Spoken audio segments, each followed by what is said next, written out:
Once upon a time ago, smoking was my whole life. I would even go as far as to say that I made smoking my personality. I feel like I low-key became interchangeable with cigarettes and weed because the people in my life associated me with being a smoker, and so did I.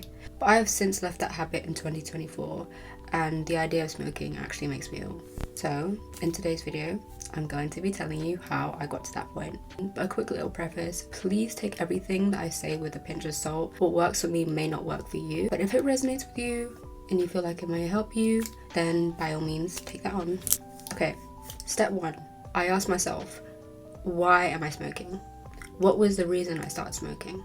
For you, it may be your environment. Maybe you have so many people in your life that smoke and you just kind of picked it up along the way. Maybe you were peer pressured into it. Maybe you romanticized it like I did. I definitely did think that smoking looked cool. When I started presenting a certain way, very like alternative, I thought that was one of the things I had to take on in order for me to fulfill that role. I thought that like there is a certain way to be perceived when you're alternative, which is just not the case at all. Although there are a lot of alternative people that do smoke and have a certain lifestyle, there is also a lot of alternative people that don't associate with those type of things. But yeah, personally, I romanticized smoking and I saw it as very like cool and stuff, which is just not the vibe at all.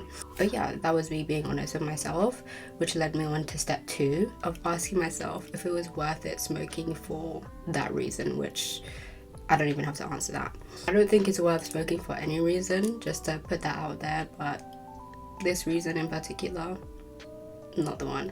But the reason why I want you to ask yourself if it's worth smoking for whatever reason you smoke for is because I think it's a crucial part in any journey you go on to actually want to improve and change on your own accord. Because if you're doing anything for like external reasons, maybe to make your mum happy, your partner happy, from my experience, it wasn't a very sustainable way for me to keep going. I needed that intrinsic motivation and I needed to make that decision on my own that I actually want to improve, not because somebody else told me to stop smoking or to go on this journey, and you know what I'm saying? Step number three, my favorite step, finding a distraction that is good for you, of course. A hobby, an interest, anything that you think might light you up inside. Like even if you've never tried it before, if you think that, oh, this might be cool, I've always wanted to try this, take the leap of faith. It is so worth it, because in these moments you are going to be thinking about smoking, you're going to be having those urges, you're going to be having those cravings. It's unrealistic to think that you won't.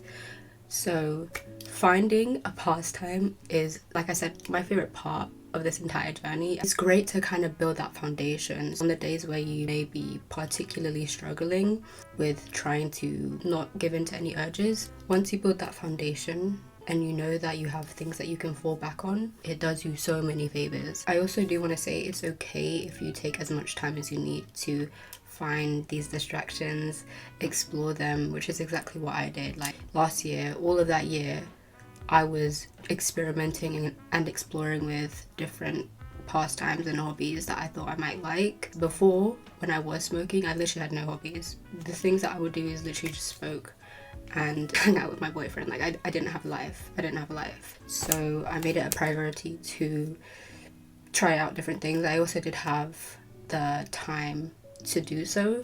If you're like working and stuff, I know it can be a little bit more difficult to even find a few minutes for yourself. This kind of brings me back to the second step of just like wanting to actually do this. Like if you really wanted to stop smoking, you would set aside like maybe an hour of your day off to invest into whatever hobby interest that you want to fulfill or that you already have. Your willpower is one of the things that's going to get you so far in this journey, because if you don't have any willpower, if you don't think that you can actually go through with this, then I'm not saying that it's impossible to quit smoking, but it will make it 10 times harder for you. That is something that nobody can give to you, okay? It's something that you have to kind of channel within yourself. Nobody can just say, oh, you have willpower, here you go.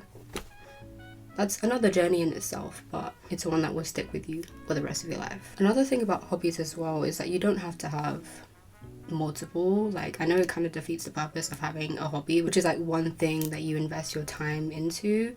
Me personally, I have like 3 hobbies. That's because of my lifestyle and my situation. I have the time and the means to tend to all of those, but having one hobby is like perfect. If anything, I think that's like the best way to go about it for most people, because like with work, it makes it easier to maintain, is what I'm basically trying to say.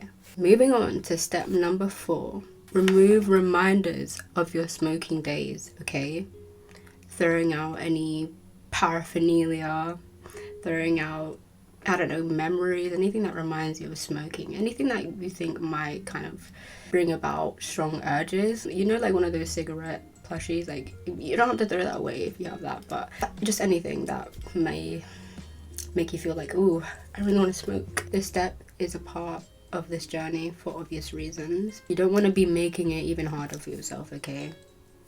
Whether or not you go cold turkey or not, which, I mean, if there is even like the smallest part of you that has faith that you can go cold turkey, again, take that leap of faith. Yeah, I personally went cold turkey because I knew that I could go through with this, but I know it's not as straightforward for everybody, and that's completely okay. Consciously catching yourself in a familiar thought pattern, again, such a crucial lifelong skill, because it can be applied to literally everything else in your life. Like if you're able to kind of go about your decisions mindfully and thinking like, oh, I know this feeling, like I recognize that I've been kind of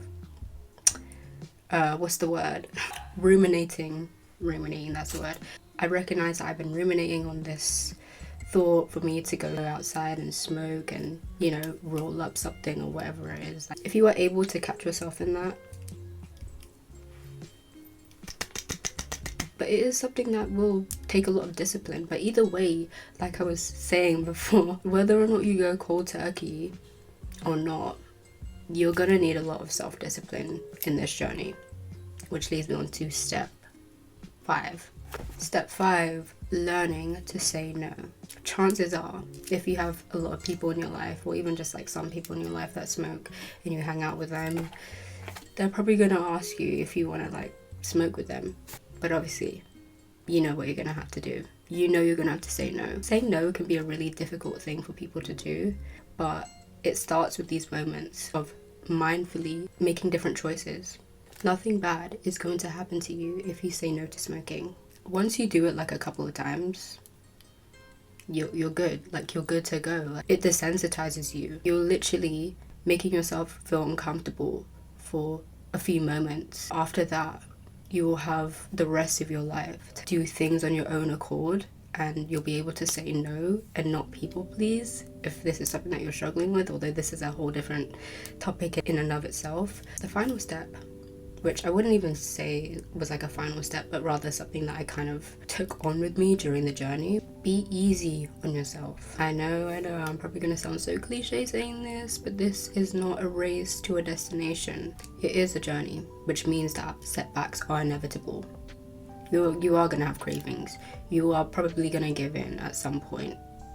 It's so natural, but it's something that you shouldn't beat yourself up for, because hello, you are literally unlearning this habit that you've been accustomed to for however long you've been smoking for. I also found that like micromanaging my progress was something that I didn't find helpful. I didn't like tracking every single moment, but you might like doing that. I just think that like it can kind of discourage you sometimes if you feel like you're kind of stagnant at some moments, and like you are making a little bit of progress in some moments but not enough. It's up to you what you want to do. You can go all out and have your own journal for tracking your progress. That is completely okay, but I just found that personally that wasn't something that I wanted to do. But rather than micromanaging my progress, I consciously reminded myself that the progress that I make is how I decide to execute certain situations. The more and more I was able to kind of execute those situations with finesse,